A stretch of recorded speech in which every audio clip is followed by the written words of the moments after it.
হাসিনা মনে মনে করছে আমার সব ভাঁড় ফুটে যাবে।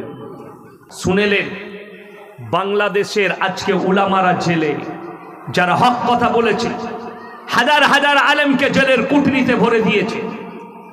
কেন? এই আলেমরা যদি সমাজের নেতা হয়ে যায়, হাসিনা মনে মনে করছে আমার সব ভাঁড় ফুটে যাবে। সেখানকার এমএলএরা বলছে ভাঁড় ফুটে যাবে। আমি আজকেই দেখছিলাম যে একটা স্টেজে একটা মেয়ে ছেলে, এমএলএ না বিধায়ক তা জানি না, যাই হোক হিজাব পড়ে আছে, তাকে করেছে সভাপতি। আমার পাশে যদি মেয়ে ছেলে সভাপতি হয় তাকে আমি জুতো মেরে নামাবো না? আমার মতো মৌলবি তো স্টেজেই চাপবো না। প্রথম কথা, স্টেজেই চাপবো না, সেই স্টেজ থেকে পালিয়ে যাব গাড়ি নিয়ে। বাংলাদেশের মৌলবি বেচারা প্রতিবাদ করতে গেছে, ও এক দাড়িওয়ালা মাল দেখছি, কি বুঝলেন, দেখে দাড়িওয়ালা, সে বলছে আপনি বললেন কেন ইনি পর্দায় বসে নেই, ইনি তো পর্দা করেছেন। হারাম খোরের আওলাদ, পর্দা জানিস কি? ওই মৌলবিকে জিজ্ঞেস কর, পর্দাটা বুঝা। হিজাব পড়াটা পর্দা, বোরকা পড়ে স্টেজে বসাটা পর্দা। আমাদের দেশে দেখবেন হাওড়া, হুগলি, 24 পরগনা, মেদিনীপুরে বড় বড় যুবতী বিটি ছেলেরা গজল পড়ে স্টেজে, গজলের কম্পিটিশন হয়, হয় না? হয় না? আপনারা মোবাইলে দেখতে পারেন, ইউটিউবে ভালো ভালো মেয়ে গজল পড়ছে। আর এমন এমন গজল পড়ছে, কোনোটা ইসলাম বিরোধী হয়ে যায়, কোরআন হাদিসের বিরোধী কথা হয়ে যায়, যেটা কেউ গুরুত্বই দেয় না। কেন? সুর আছে। আমাদের দেশে কেউ যদি সুর করতে পারে, মেয়েরা মনে করে দারুণ বক্তালো, কি সুরলো, কিন্তু কিছুই বোঝে নাই কি বললে হাদিস কোরআন। সুর দিলে হাদিস কোরআন বোঝা যাবে না, ওই সুরই চলে যাবে। সুরের জায়গায় সুর দিতে হবে। বড় কষ্ট লাগে। সে কানে হাত লাগিয়ে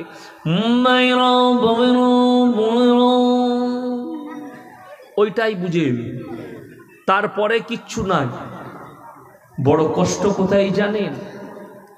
দুঃখ এটাই যে হালাল হারামটাই বুঝলো না। একটা মেয়ে গজল গাইছে, আপনারা গজলটা অনেকে শুনেছেন, জলসায় অনেকজন লাগিয়ে দেয়, কি বিসমিল্লাহ পরে গিলাস তুলে বিষ পান করে নিল। শুনেননি? বিসমিল্লাহর ওসিলাই বিষ পানি হয়ে গেল, ওকে ঝাঁটা মারা দরকার। তো আমার কাছে আই তো অ্যান্ডোসিল দেবো, অ্যান্ডোসিল বিষের নাম শুনেন নাই? টাচ করলেই মাল মরে যাবে। আপনাদেরকে একটা কথা বুঝাই, কেউ যদি আমরা মৌলবীরা বলি যে আমার মতো অলি খুঁজে পাবি না, আর সাপের গর্তে যদি বিসমিল্লাহ বলে হাত বলি, সাপ চুমু খাবে না কামড়াবে? সাপ কামড়াবে। তার যদি দলিল নিতে চান, আল্লাহর হাবিব সাল্লাল্লাহু আলাইহি সাল্লাম আর হযরত আবু বকর সিদ্দিক রাদিয়াল্লাহু তাআলা আনহু হিজরতের সময় গুহার মধ্যে আবু বকরের ডান রানে মাথাটা লাগিয়ে শুয়ে আছেন নবীজি সাল্লাল্লাহু আলাইহি সাল্লাম। ছিদ্রগুলো বন্ধ করছেন হযরত আবু বকর সিদ্দিক রাদিয়াল্লাহু তাআলা আনহু। একটা সাপেতে দংশন করলেন। সাপ কিন্তু চিনতে পারেনি এটা আবু বকর নাকি, সাপ বুঝেছে মাল যখন দে চালা। কথাটা বুঝতে পেরেছেন না? পারেন? আমার ভাই বিসমিল্লাহ বলে, আমি নদিয়া ডিস্ট্রিক্টে এক জায়গায় জলসা করছিলাম, তো একজন আলেম আমার আগে আলিমে দ্বীন বয়ান করছে, তিনি একটা বক্তব্য দিলেন, আমার খুব ঠেস পৌঁছালো। কি? আমার ভাইয়েরা, দিল্লিতে মার্কাজে, দিল্লির নিজামুদ্দিন মার্কাজে একজন 10 জন আলেম গেছেন। কার কাছে? মৌলানা সাদ সাহেবের কাছে। তাকে গিয়ে বললেন যে আমরা খুব ইমানদার। তিনি পরীক্ষা করলেন। একটা অন্ধকার ঘরের ভেতরে সাদ সাহেব তিনাদিকে বললেন যে তোমরা এই কারেন্টের তারটাই হাত দাও। ভয়ে কেউ হাত দিতে পারেনি, যদি শর্ট মারে। মৌলানা সাদ সাহেব হাত দিলে উনাকে কিন্তু শর্ট মারেনি। আমি বললাম এটা যদি সত্য ঘটনা হয়, এর থেকে বড় মূর্খ পৃথিবীতে কেউ হতে পারে না। আর এটা যদি বানানো হয়, যে বানিয়েছে সে গোমরা এবং সে পাপী। কেউ যদি মিথ্যা করে বানিয়ে বলে, আর এটা যদি সত্য হয়ে থাকে, এটা পাপ কাজ। কারেন্টের কিন্তু গুণ হচ্ছে সে শর্ট মারবে। সে ইয়াসিন চিনে না, আর ইয়াসিনের বাপ শওকতকেও চিনে না। চিনে? চিনে না। ওর কিন্তু সিফাত হচ্ছে শট মারা, সাপের সিফাত হচ্ছে কামড়ানো, বাঘের সিফাত হচ্ছে মানুষ পেলে কিংবা অন্য প্রাণী পেলে তাকে ধরে চিড়ে দেওয়া, তাকে খেয়ে নেওয়া। তো সব জায়গায় সব পরীক্ষা করা যাবে না। আমার ভাই শুনেলেন কোথায়? ভুলবশত যদি কোনো মানুষ বিসমিল্লাহ বলে কোনো বিষাক্তক জিনিস তার পেটে চলে যায়, সে যদি বুঝতেই না পারে, আল্লাহ চাইলে তাকে সেই বিষক্রিয়া কাটিয়ে দিতে পারেন। জোরে বলুন সুবহানাল্লাহ। কিন্তু পরীক্ষা যদি কেউ করতে চায়, বিশেষ সিফাত হচ্ছে মানুষ তার শরীরকে ব্যান্ড করে তাকে মৃত্যুর পথে নিয়ে যাওয়া, অর্থাৎ বিষকে দিয়ে পরীক্ষা করা যাবে না। এই সমস্ত গুমরাহি চলে আমাদের দেশে। মানুষ শুনে আর বলে দারুণ গজল, দারুণ মাল। হাওড়ার এক মাল আছে, সে আবার স্টেজে ফাংশন করে, তার নাম লুবো না, নাম নিলে পাপুলিটি পেয়ে যাবে। সে স্টেজে ফাংশন করে, গোটা স্টেজ ঘুরে বেড়াবে, মাইক লিয়ে আর গজল গাইবে আর বায়ান করবে, তার নাম আমি লুবো না, তার আমি নামও নিতে যাব না। একটা গজল গাইছে, সৃষ্টিতে ছিলেন স্রষ্টাতে এলেন মুহাম্মাদুর রাসূলুল্লাহ। জোরে বলুন নাউজুবিল্লাহ। এই গজলটা যে গেয়েছে তার ঈমান চলে গেছে, যে শুনেছে তাদেরও ঈমান যাবার খাতরা আছে। এর মানেটা হচ্ছে যিনি আল্লাহ তিনি নবী। জোরে বলুন নাউজুবিল্লাহ। যিনি আল্লাহ তিনি নবী, স্রষ্টাতে ছিলেন সৃষ্টিতে এলেন মুহাম্মাদুর রাসূলুল্লাহ। নাউজুবিল্লাহি মিন যালিক। আমার ভাই সেই নেমোখারামকে বলতে চাই, সেই অশিক্ষিতকে বলতে চাই, আল্লাহ এবং রসুলের মধ্যেখানে যে দেওয়ালটা আল্লাহ দাঁড় করিয়েছেন, সেই দেওয়ালটার নাম হচ্ছে দরুদ। কি নাম বললাম? দরুদ। সবাই একবার আমার সঙ্গে বলুন সাল্লাল্লাহু আলাইহি ওয়াসাল্লাম। ওগো আল্লাহ, তুমি রসুলের ওপরে রহমত বর্ষিত করো। জোরে বলুন সুবহানাল্লাহ। আর একবার বলুন সাল্লাল্লাহু আলাইহি ওয়াসাল্লাম। কয়েকদিন আগে আমার কাছে একটা ফোন এসছে, এসে বলছে তুমি কিয়ামের বিরুদ্ধে বলেছো।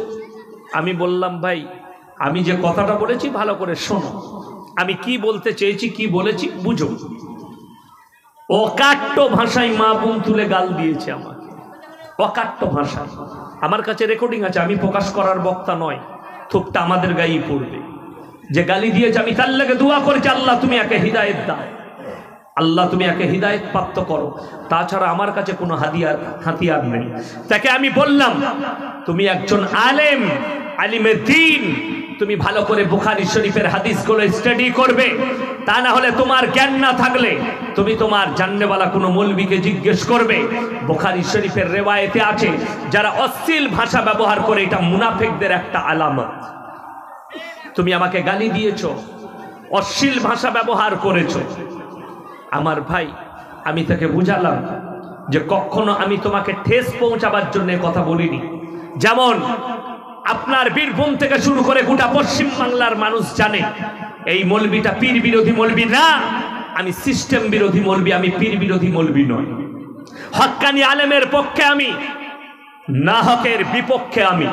আর আল্লাহর কসম মৃত্যুকাল পর্যন্ত না হকের বিপক্ষে থাকবো,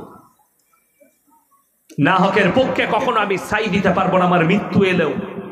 এটা আমি বলে যাচ্ছি, আপনাদেরকে বলে দিলাম। দোয়া করবেন আল্লাহ যতদিন হায়াতে রাখবে যেন হকের ওপরে টিকতে পারি। সকলে জোরে বলুন আল্লাহুম্মা আমিন। ওই জন্য আমি বলি আমার ভাই, বাংলাদেশের আলেমদিকে জেলের কুঠরিতে রেখে আমি একটা জলসাই বলেছি, আজকে আবার বলে যাচ্ছি, বাংলাদেশের প্রশাসন মুসলিম না হিন্দু? কথা বলেন না কেন? সব মুসলিম। আইপিএস, এসআই, ডিএসপি, ডিএম সব মুসলিম। তারপরও তারা আলেমদের উপরে চরম অত্যাচার করে, চরম অত্যাচার। আমাদের ভারতের প্রশাসন বাবুরা আমাদেরকে রেসপেক্ট করে, হিন্দু অফিসাররা আমাদেরকে রেসপেক্ট করে, আমাদের থানার বাবুরা আমাদেরকে ঈদ বাকরা ঈদে মিটিংয়ে ডাকে না, কথা বলে, ইমাম দিকে ডাকে, আমাদেরকে কথা বলতে দেয়। এসপি ডিএসপি বসে থাকে, আমাদের মতো মৌলবীরা দুটো দিনের কথা বলতে পায়, আমাদের মতো মৌলবীরা ইসলামের বার্তা দিতে পায়। এর থেকে বড় আল্লাহর কৃপা আর কিছু হতে পারে না। কিন্তু বড় কষ্ট লাগে, বাংলাদেশে যে মৌলবি নৌকার বিরুদ্ধে বলবে সেই মৌলবিকে জেলের কুঠরিতে বাস করতে হবে। নৌকা মানে বুঝতে পেরেছে, হাসিনার চিহ্ন হচ্ছে নৌকা। তবে বলে দিই, তুমি যদি এক বাপের বিটি হও হাসিনা, একবার খালি হক পথে ভোট করে দেখাও, তোমার নৌকো তোমাকে নিয়ে ডুববে দরিয়ায়, এটা চ্যালেঞ্জ। কিন্তু তুমি যদি বেঈমানি করো, যেহেতু বেঈমানের বিটি বেঈমানি হতে পারে, কখনো হক পথে হতে পারে না।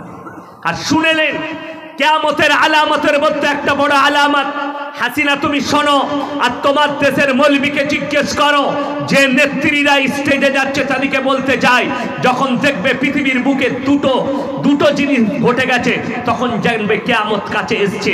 তার মধ্যে একটা হচ্ছে অশিক্ষিত ছোট লোক চামাররা দেশ চালাবে, আর শিক্ষিতরা বসে চুপচাপ দাঁড়িয়ে ভাদ্ররা শিক্ষিতরা দেখবে, এটা একটা কিয়ামতের আলামত। দ্বিতীয় হচ্ছে মেয়েরা যখন নেতৃত্ব দিবে তখন জানবে কিয়ামত কাছে আছে। কে রাগ করবেন জানি না, আমি হক কথা বলে গেলাম। শুনেলেন, ইসলাম এত সহজ নয় আমার ভাই।